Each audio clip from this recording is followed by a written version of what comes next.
So నేను ఇంతకుముందు కూడా చాలా జడ్జిమెంట్స్ చెప్పాను. ఈ జడ్జిమెంట్స్ అన్ని ఎందుకు చెప్తున్నానంటే, ఇలా సిమిలర్ ఫ్యాక్ట్స్ ఎక్కడైతే ఉంటాయో ఆ సిమిలర్ ఫ్యాక్ట్స్ ఉన్నప్పుడు ఆ జడ్జిమెంట్ మనం సైటేషన్ చేసి దాన్ని బైండింగ్ ప్రిసీడింగ్ అంటారు. Under article 143 of the Indian constitution binding precedent అంటే ఇంతకు ముందు సుప్రీంకోర్టు ఇచ్చిన జడ్జిమెంట్స్ కానీ హైకోర్టు ఇచ్చిన జడ్జిమెంట్స్ కానీ సిమిలర్ ఫ్యాక్ట్స్ ఉంటే దాంట్లో ఇచ్చిన జడ్జిమెంట్ని మనకి ఇక్కడ ఇచ్చే ఛాన్సెస్ ఉంటాయి.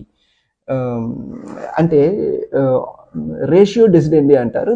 What are the reasons for judgment, ఈ డెసిషన్ తీసుకోవడానికి రీజన్స్ ఏమున్నాయి ఈ జడ్జిమెంట్లో అని చెప్పడాన్ని ఈ రేషియో డెసిడెండి అంటారు. అలాంటి రేషియో డెసిడెంటిని బేస్ చేసుకుని ఈ బైండింగ్ ప్రిసిడెంట్స్ని మనం సైటేషన్ చేస్తే మనకి ఈజీగా తొందరగా క్వాష్మెంట్ అనేది జరుగుతుంది, whatever with the matrimonial disputes.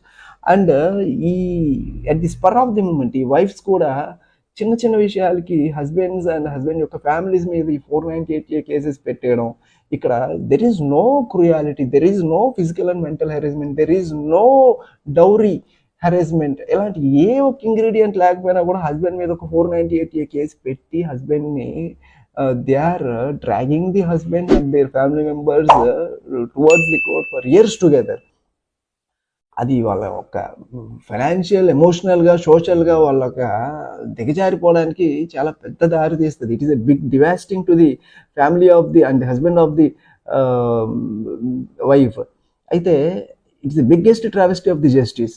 అయితే ఇలాంటి సందర్భాల్లో ఇలాంటి సైటేషన్స్ని తీసుకొని మీరు ఇలాంటి కేసెస్లోంచి ఎలా బయటపడాలి, ఒక 498 కేసెస్లోనే కాకుండా whatever be the criminal charges levelled against you, అలాంటి క్రిమినల్ ఛార్జెస్లో మీకు క్వాష్ పిటిషన్స్లో ఎలాంటి how to file the quash petition in the high courts under 482 CrPC. Quash petition file చేసిన తర్వాత what are the necessary steps you have to be taken.